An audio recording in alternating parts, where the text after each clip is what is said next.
My name is Greg Pyatt, and I'm visiting today with Kevin Stitt, the Republican candidate for governor of Oklahoma. Kevin, thank you for being here today.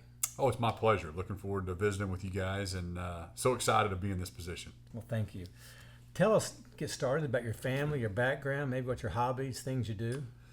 Yeah, so I grew up right here in Norman, and my dad was a pastor at Riverside Church, and then I went to college in Stillwater, got an accounting degree from Oklahoma State, and then moved to Tulsa. That's where I met my wife, Sarah, and we've been married now for 20 years, and we have 6 children, ages 18 down to 4, and anyway, she's a great partner and mother, and so I love being a husband and a father.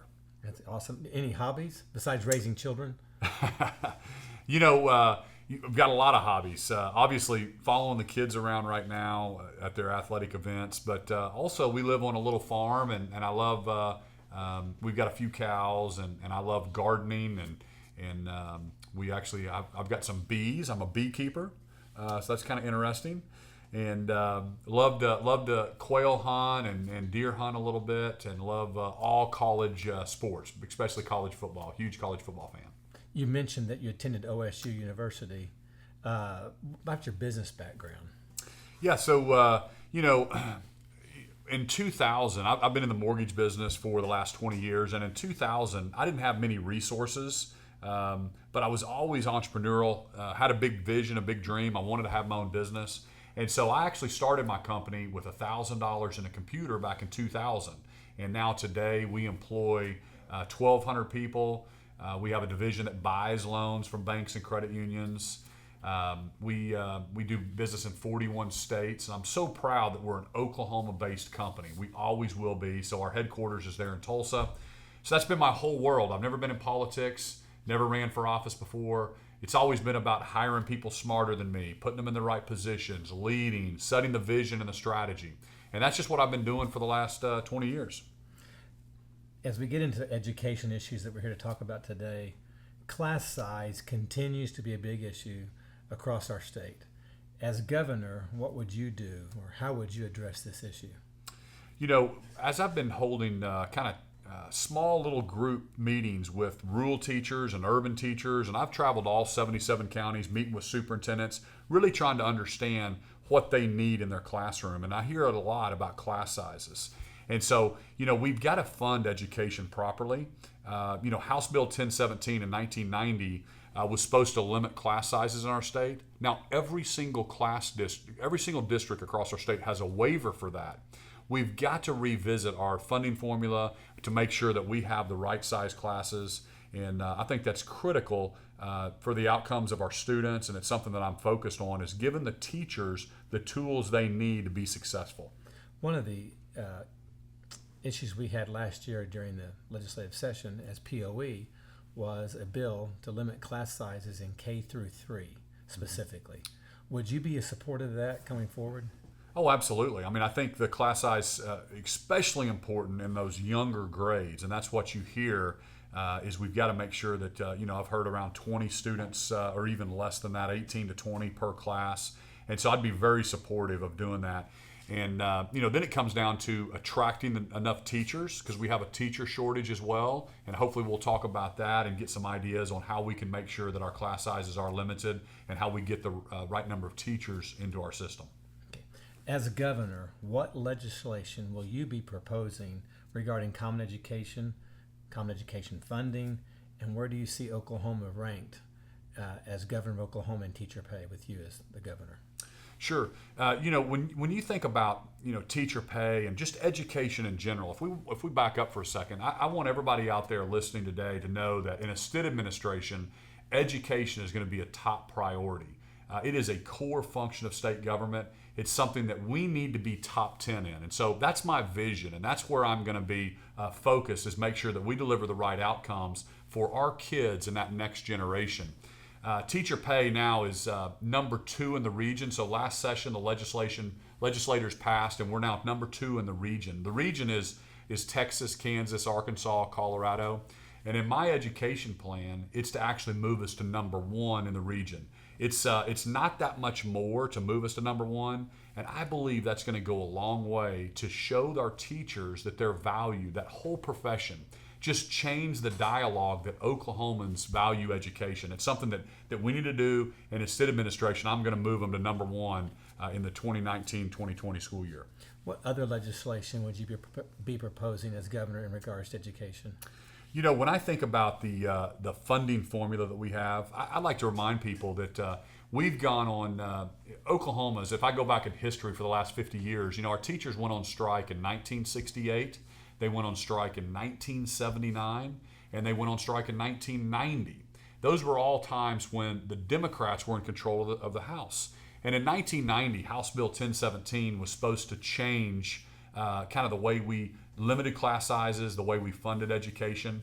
And we were ranked 47th in teacher pay. By 1999, we were 49th in teacher pay. And so to me, we've got to tweak the way that we fund education. I want to make sure that we do it like all the other states around us, because right now we punish local districts from wanting to do more.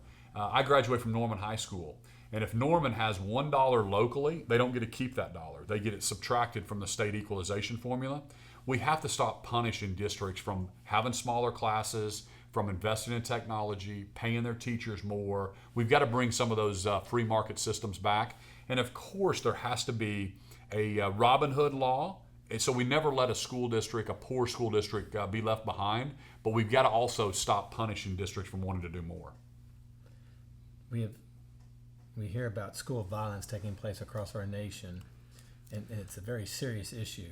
What do you see as the role for the state in keeping our students safe while they're at school? Sure.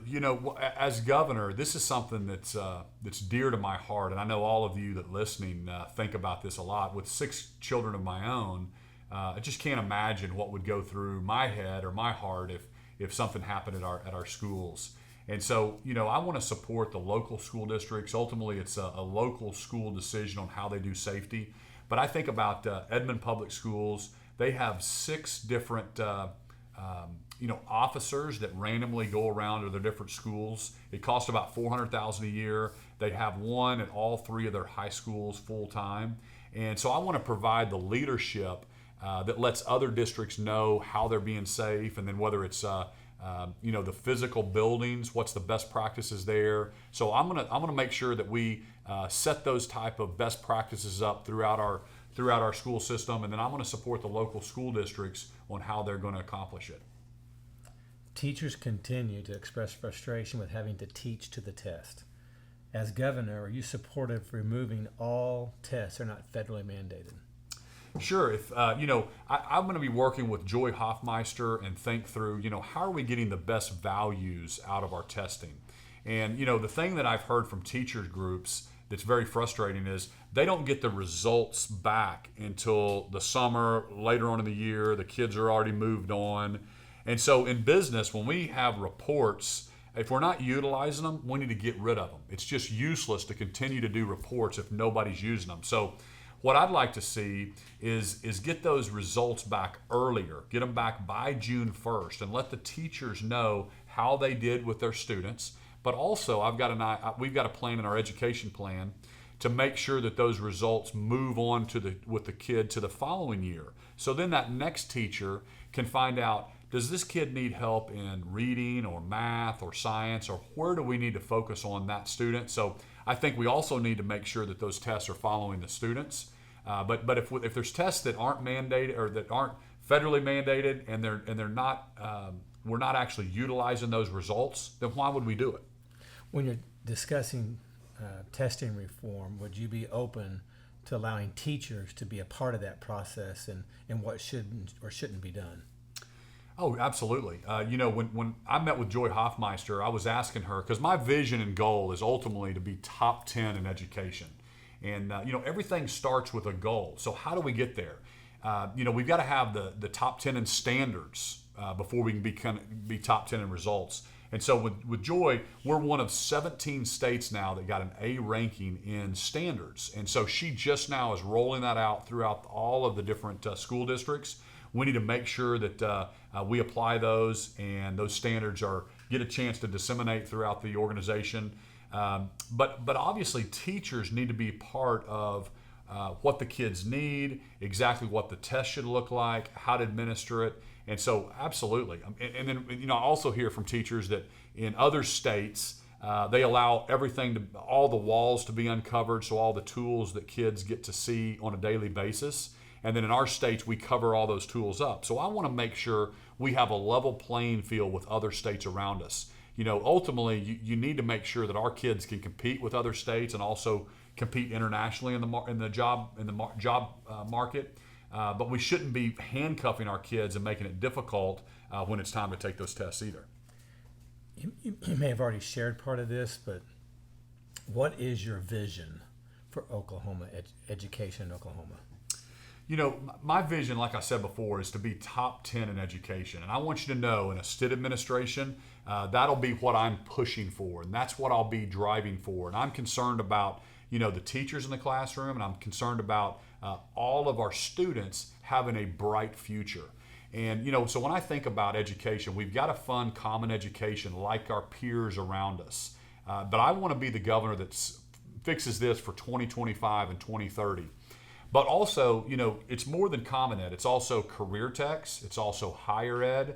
You've got to have a governor that can focus on bringing all three of those together and not be so siloed. Because here's the facts.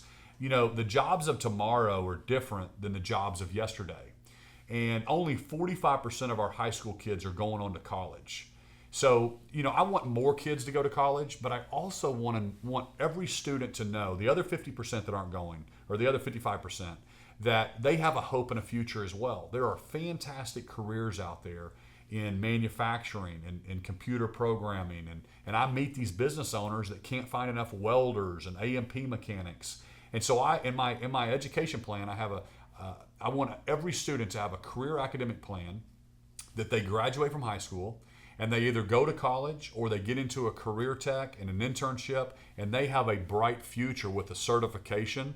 Because when they do that little extra bit of schooling and we get them into a certification, their earnings go off the charts compared to just a high school degree. So everybody is made differently, and we have to make sure we start focusing on getting every kid a great career path, and that's what I'm committed to as governor. This past year, POE developed a teacher pay plan. We called it the 60 and 6 to get a career teacher within 6 steps to $60,000. This past year, the legislature, in their pay raise, adopted the first 3 steps. So there's still 3 more steps to get to $60,000 for a career teacher. Are you supportive of that measure? And if so, how would you do that? I'm absolutely supportive of teachers making $60,000 for our best and brightest. I think that's fantastic. And it's ultimately a local school district decision. So I think whenever we tweak the funding formula, we take the handcuffs off these local districts from and not punishing them. I think that just naturally happens when we can create some better competition. So I would love to see all of our teachers making $60,000. With the challenges facing education today, it's almost a 2-part question. How would you incentivize our career teachers, teachers that are getting into the profession, to stay in the profession? And how would you incentivize new teachers getting into the profession? New teachers, it's a national problem. We have over 2,000 emergency certified teachers at this point, and as little as 5 years ago, we had under 100. And so, I've started thinking a lot about this, how we can recruit more teachers into this profession. And, in my plan, I've got a plan to match a local dollars up to $5,000 for new teachers coming out of college or new teachers coming into our state with a bonus program. So that'd be up to $10,000 for new teachers. So I think that's going to help. I think with our being number 1 in the region is going to help us.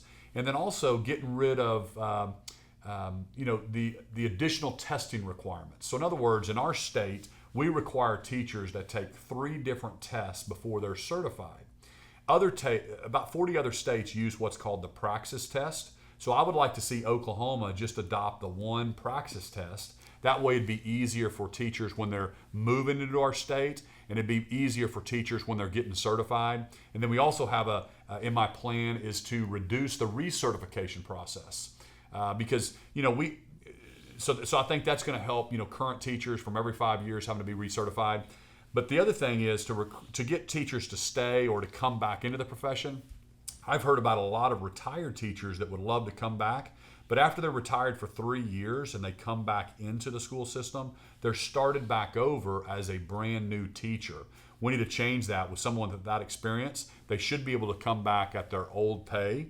I think that's something that'll help recruit more teachers as well. And then I look at other states, other countries specifically, and we need to get retired professionals to give back. Whether it's a retired engineer or doctor or nurse or business person that wants to give back to that next generation. I really want to encourage more of that into our school system as well. Why should people vote for you as the next governor of Oklahoma? For all of you that are undecided in this election, I think it's going to come down to this. It's going to come down to, what do you want in your next governor? And I believe that my opponent, I'm sure he's a nice guy, but he's been running and been in state government since 1974. So for the last 44 years, him and a lot of the career politicians like him have driven our state to the bottom in all the categories we should be the top at.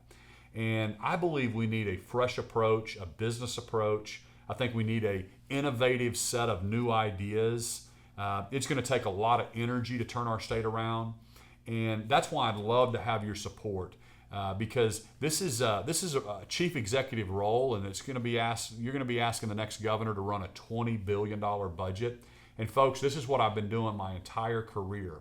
I just think I'm so much different than the career politicians who all they know is kind of taking care of the own and taking care of this industry or that industry. We need an independent governor, a governor focused on moving the whole team forward.